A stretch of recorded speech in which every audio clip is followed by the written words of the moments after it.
Optimización. Aplicaciones de la derivada. Tenemos el siguiente ejercicio. Nos dice que la sección transversal de un bebedero tiene la forma de un triángulo isósceles invertido. Si la longitud de los lados iguales son 15 pulgadas, o sea, si la longitud de sus lados son iguales y cada uno mide 15 pulgadas, determine el lado del ángulo formado por estos lados que proporcione al bebedero su máxima capacidad. Bueno, partamos de lo siguiente. Es hacer un dibujo o un bosquejo de lo que nos plantea el ejercicio. Ese representaría un bebedero de agua o de cualquier otro elemento o sustancia y nos dice que tiene la forma de un triángulo isósceles. Esto representaría el triángulo isósceles, este triangulito que tenemos aquí. Eso es un triángulo isósceles. ¿Isósceles por qué? Porque la longitud de sus lados son iguales. Obviamente nos dice que el bebedero tiene la longitud de sus lados iguales, pues sí, en el sentido de que cada uno mide 15 pulgadas. Quiere decir que la distancia que hay desde aquí hasta aquí es 15 pulgadas y la distancia que mide desde aquí hasta aquí es 15 pulgadas. Quiere decir que si esta medida tiene determinada medida, pues esa medida es igual a la medida que tiene esta de aquí. Este ladito y este ladito son iguales. Lo que nos pregunta es determine el ángulo formado por estos dos lados para que proporcione al bebedero su máxima capacidad. O sea, ¿qué ángulo forma esto que tenemos acá? Esto tiene sus tablas de fórmulas y nos dice lo siguiente. Para hallar el área de este triangulito isósceles y hallar el ángulo que tenemos aquí, dice de que el área es igual al lado A por el lado B dividido en 2 por el seno del ángulo. A y B, o sea, esto representaría A y esto representaría B. El área es igual a A por B dividido en 2 por el seno del ángulo. Recordemos que para los ejercicios de optimización, como primera medida, tenemos de que hallar la función área, o ya sea la función volumen, de lo que nos están entregando o del problema. Lo segundo es trabajar en una sola variable y después pues hacer la derivada correspondiente, igualar a 0 y encontrar los valores. En este caso ya tenemos la función área, que es esta que tenemos aquí, y como tal pues estamos trabajando en términos de dos variables, porque A es una variable y porque B es otra variable.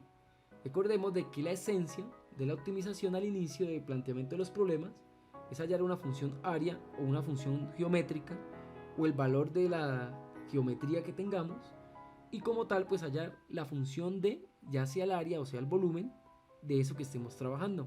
Como estamos hallando el área de un triángulo isósceles, acá tenemos nuestra fórmula, la idea es trabajar en una sola variable, quiere decir de que ese A y ese B en términos de una sola variable.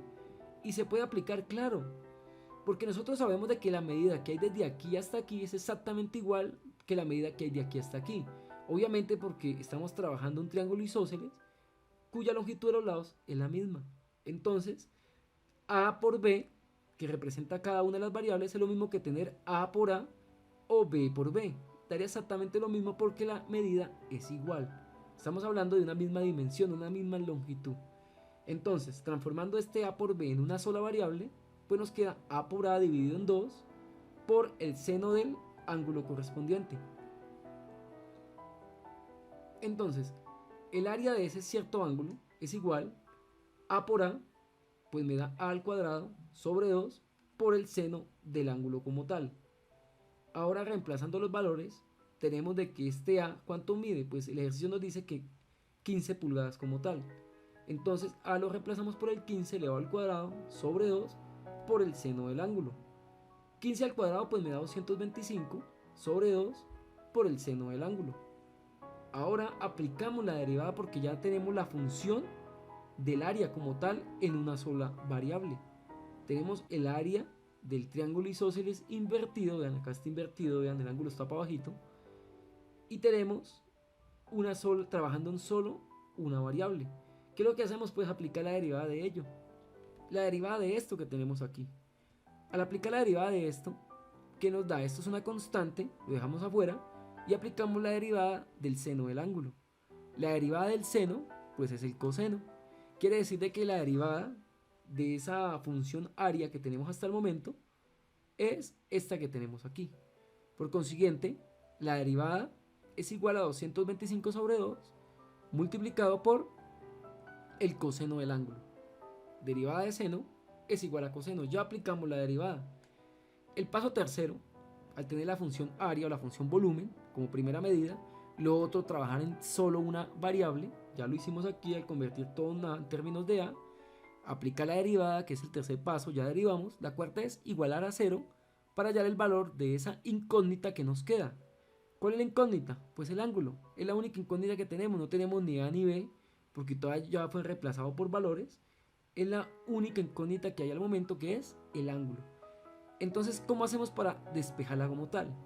Este 225 sobre 2 que está a un lado, aquí tenemos el 2. El 2 está en este momento que está dividiendo. Como está dividiendo, pasa al otro lado de la igualdad a multiplicar. Y este 0 multiplicado por 2, pues me da 0. Y este 225 que me está multiplicando, al irse 2, pues me queda solo el 225. Está multiplicando, pasa al otro lado de la igualdad a dividir. Y 0 dividido en 225 pues me da 0. Quiere decir de que este 225 sobre 2 pues desaparece y me quedaría solo que el coseno del ángulo es igual a 0. Nosotros tenemos que hallar el valor de el ángulo como tal. Entonces, ¿qué hacemos? Pues aplicar el arcoseno de esto que tenemos aquí. Quiere decir de que el ángulo es igual a coseno elevado a menos 1. Así en la calculadora científica lo pueden sacar para obtener el valor del ángulo. Por consiguiente, el ángulo es de 90 grados. Esa sería la respuesta a nuestro ejercicio. Si lo queremos pasar a radianes, sencillamente el ángulo es igual a 90 grados, que es lo que acabamos de hallar, multiplicado, y este 90 grados radianes es equivalente a tener pi sobre 180 grados. ¿Qué hacemos aquí? Pues simplificar. Al simplificar esto, vemos de que 180 al multiplicar 90 por 2 obtenemos 180. Pues entonces aquí simplificando nos tenemos de que el ángulo es igual a 1 sobre, o bueno, 1 que me multiplica a pi sobre 2. Este 90 que multiplica y un 180 que divide. Al simplificar es exactamente lo mismo que tenemos aquí. Pero como esto es un 1 multiplicado por cualquier valor, pues me da el mismo valor, o sea que ese 1 lo podemos quitar de ahí. Y me queda que el ángulo es igual a pi medios. Esa será la respuesta en radianes a nuestro ejercicio, pero realmente lo que nos pregunta es, determine el ángulo formado por estos lados que proporcione al bebedero su máxima capacidad. Entonces la respuesta es el ángulo de 90 grados.